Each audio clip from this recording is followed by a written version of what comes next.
வார ராசி பலன். மகரம். குடும்பஸ்தானத்தில் ராகுவும், சகோதர ஸ்தானத்தில் சனியும், செவ்வாயும், புதனும், சுகஸ்தானத்தில் சூரியனும், புத்திரஸ்தானத்தில் சுக்கிரனும், சந்திரனும், சத்ருஸ்தானத்தில் குருவும், அஷ்டமஸ்தானத்தில்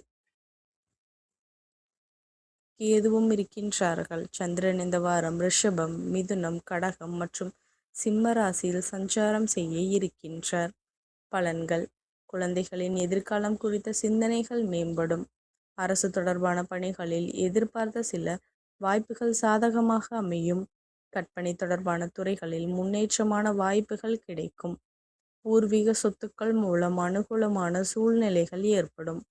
எதிர்பாராத சில உதவிகள் கிடைக்கும். வியாபார பணிகளில் ஆதாயம் உண்டாகும். தடைப்பட்ட தனவரவுகள் கிடைக்கப் பெறுவீர்கள். தடையாக இருந்தவர்கள் விலகி செல்வார்கள். தந்தையுடன் இருந்து வந்த கருத்து வேறுபாடுகள் குறையும். பயனற்ற பேச்சுக்களை குறைத்துக் கொள்வது நல்லது. புதிய முதலீடுகளில் தகுந்த ஆலோசனை பெற்று முடிவெடுக்கவும். வழிபாடு. காளியம்மனை வழிபட மனதில் புத்துணர்ச்சி உண்டாகும். நன்றி கலந்த வாழ்த்துக்கள். இந்த மாதிரி ராசி பலனுக்கு என்னோட சேனலை சப்ஸ்கிரைப் பண்ணி